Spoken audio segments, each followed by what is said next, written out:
And welcome everyone to Wizards Outlook.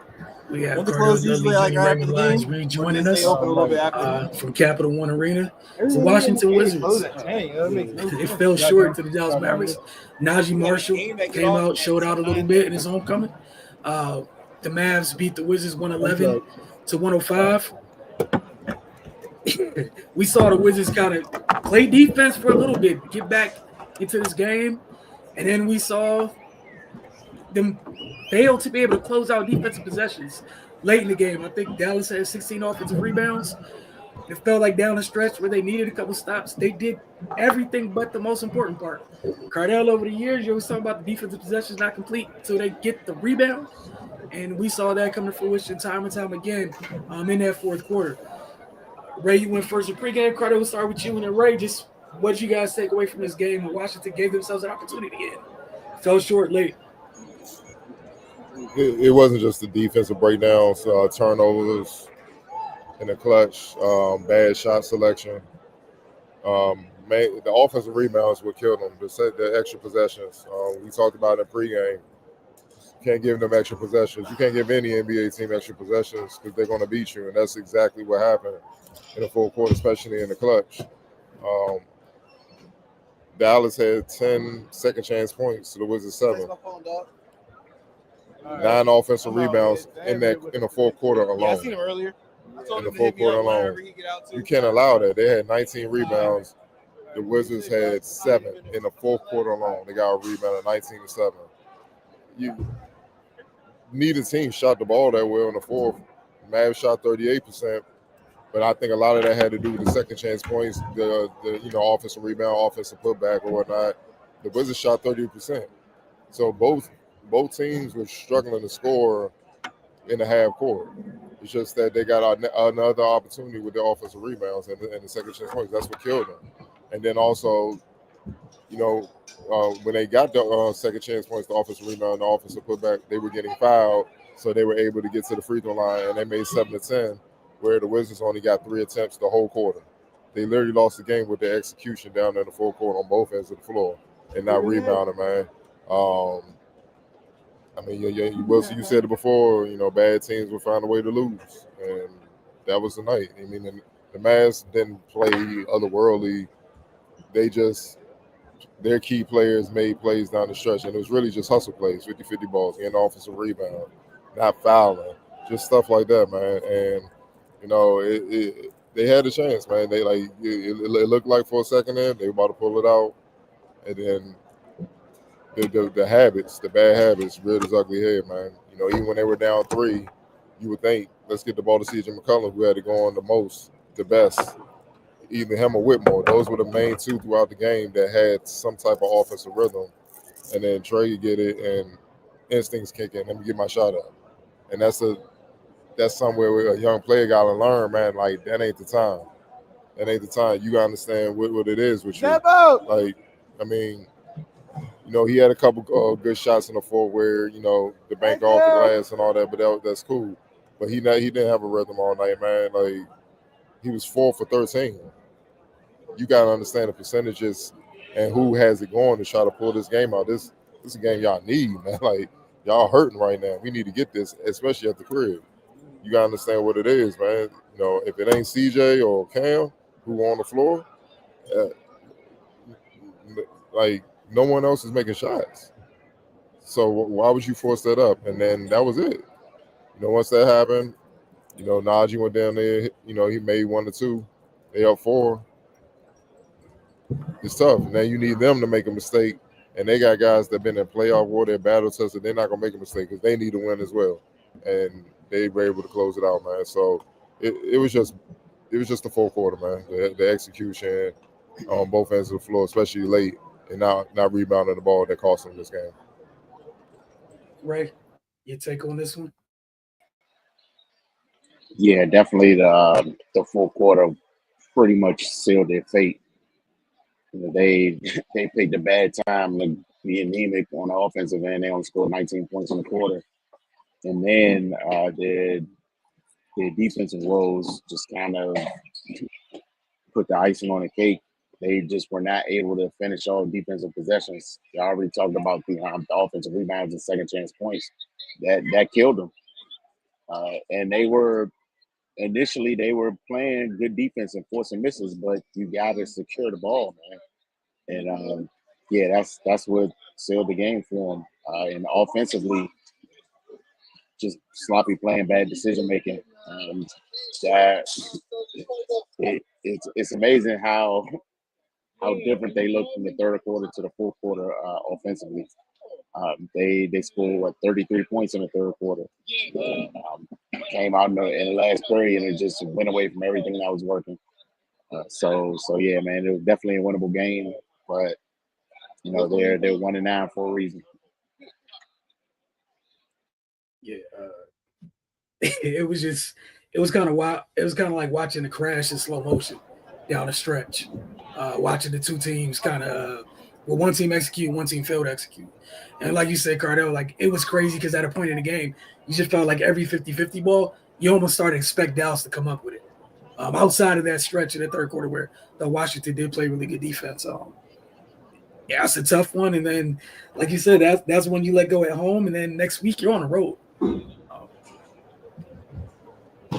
And let's correct something. They played most of the game well defensively in the half court. They did not get back on defense. They got murdered in fast break points,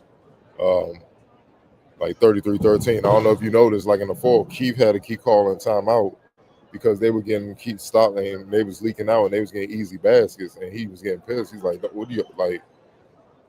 Like he had to call waste timeouts just a reminder, get your butts back. And see, that's the thing with you see across the NBA, all these guys, all these teams, they want to play fast. But when you play fast, if you're not making shots, that allows the other team to play fast against you. Like Mavs, they're fourth in pace too. They play fast too. The difference is they got a strong defense. They just not making shots. That's why they're 2-7.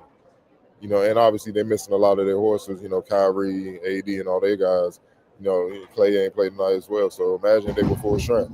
You see what I'm saying? So it's cool for you to want to play fast offensively, but that also means you got to be able to play fast getting back on defense, which they fail to do night after night. Like, you can't get punished like that fast break points, 33-13. Like, that's crazy. One, they getting back and stopping you on the flip, other side of the coin, they having their way getting out and running. You see what I'm saying? So, like I said, man, that was gonna be something to watch coming into the game. That's just a hell of a deficit in that category. And all these guys that are on the floor, I don't care how young they are, they played enough basketball because otherwise you want to be on this floor. They played enough basketball to understand, get back on defense. Get back on defense and stop and don't allow so you allow the 33 fast break points, and then you allow 21 second chance points, and then you allow 66 points in the paint. Is it really that hard to figure out why the result is what it is? Nah, and what makes matters worse is all those numbers. And if you check the boxes on two of those three things, you might walk out of here with the win. You whiffed on all three of those boxes. You lost by 6. Like, again, none of those three boxes were checked. You lost by 6. You checked 2 of the 3. You might have won. You might have been holding them off comfortably down the stretch, and leaving tonight, leaving the arena tonight, feeling good about yourselves. And again, go ahead. Go ahead. I was just gonna say, and again, going back to some of the teams that face on the road next week, you might want to start getting back. Like, you really might want to start getting back. And the other thing is just you're too young to have people lagging that far beyond the play. And here's the thing: if you take away that fourth quarter where they got the second chance points, that they would have 10-7. The Wizards won the second chance points for the game, 22-21. It's just that fourth quarter where they just, for whatever reason, they couldn't rebound. You know what I mean? And there you have it. So it's just the little habits, but little things add up to big things, and that's why they're now 1-9. You know what I'm saying? Yeah. So little things add up to big things, and those are the little details where you talk to people that watch basketball, and They talk about all this skill and all that stuff like that, and they ignore these little things. And these are the little things that help you win games. This will separate you from the pack, and you got to be able to take care of the little things, man. And the Wizards have been struggling all season trying to take care of these areas, man. There's only so much you can outscore, man. Like eventually, you got to play defense. You got to rebound. You got to take smart shots. You can't turn the ball over. You got to make sharp, crisp passes, man. When guys are open, get the ball to them in prime shooting position while they're open. Otherwise, there's no shot there no more. You see what I'm saying? Like I can't tell you how many times on both sides they were driving deep in the paint and it was just hands slapping the ball loose, and now they scrambling on the ground trying to pick the ball up. Sloppy ball handling, like it. Like what Bill Parcells saying, you are what your record says you are, bro. And they usually go back to the little things, and until they clean up these little things, starting on the defense end, starting with cleaning up the glass, rebounding well, this is going to continue to be the result, man. At some point, man, this is a pride thing. Should a coach really have to tell you to get back on defense? You see them getting 2-3 cracks at the basket. Should the coach have to tell you, yo, go in there and rebound?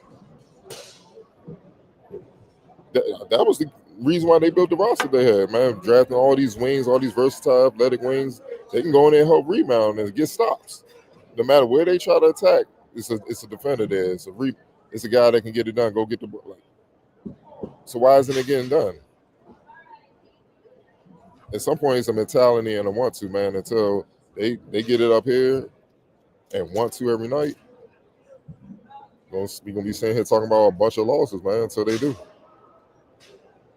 That was one of the things that was disheartening tonight was they're switching late. You got Sarr on an island against multiple guards. Shot goes up, and it felt like everyone's waiting for him to come get it. He's just guarding the guard 18 to 20 feet away from the basket. How is the ball bouncing back to the three-point line? But it's not even just a switch. Why? With them not getting back on defense, it creates mismatches. That's why you all have to run back. It creates mismatches because they got to stop the ball. Otherwise, it's a layup. So let's say Sarr is the one back. He's the first one back. He got to pick up a guard now. And by the time it's time to switch, now everybody's back. Now he got to guard the guard. So naturally, they're going to – we talked about this for years. The NBA is ruthless with exploiting mismatches. Like, it's ruthless. It's vicious. So you got to be able to guard or it's going to be bad. See what I'm saying? So they're going to attack the weak link. Like they tried to attack CJ late in the game. He held up some, he lost some. But it was good enough to win. He played good enough defense for them to win. It was like, that's a good point you brought up, the matchups, the cross matching. Yo, you got to help Saul out. You can't have him on the island. Even though he can move, man, you can't have him on the island. But what does that also mean? If he out there on the perimeter, you got CJ down there battling for rebounds with PJ and Najee, no physical ass wings, and people don't understand. PJ Washington got bounce. He just don't show it all the time. He's stupid bounce. Okay, so he down there getting the ball, or whoever's in there, Musa, or Daniel Gafford, whoever closed out the game. Now they down there battling for their life with a bunch of forwards. And a high motor center, 7-foot center with a 7'5" wingspan. You're not gonna win that, man. And that's what happens when you don't get back on defense. And that's the whole point of having that's the advantage of having a fast pace. It's going to, at points, I don't care how good of a defensive team you are, it's going to create mismatches. And unless you just a hell of a built team with defenders like OKC where it don't matter, you really got to get back and know your matchups and really talk and communicate. We all know the Wizards not doing that right now. So you really got to be on one accord so you understand what to do when they are trying to get the ball up, so they don't have any mismatches. And this is what it is, man. So that fourth quarter was just crazy. It's like it's like, okay, they got it together, and the fourth quarter went right back to being the Wizards, man. Ray, we'll start off with you. Player of the game. Najee Marshall, man. I didn't even realize what type of game he was having until the fourth quarter. I looked up and he had 30. Like, he was active, but I didn't know he was doing that much damage. Cardell, any other candidate? Eleanor Rosetta Long.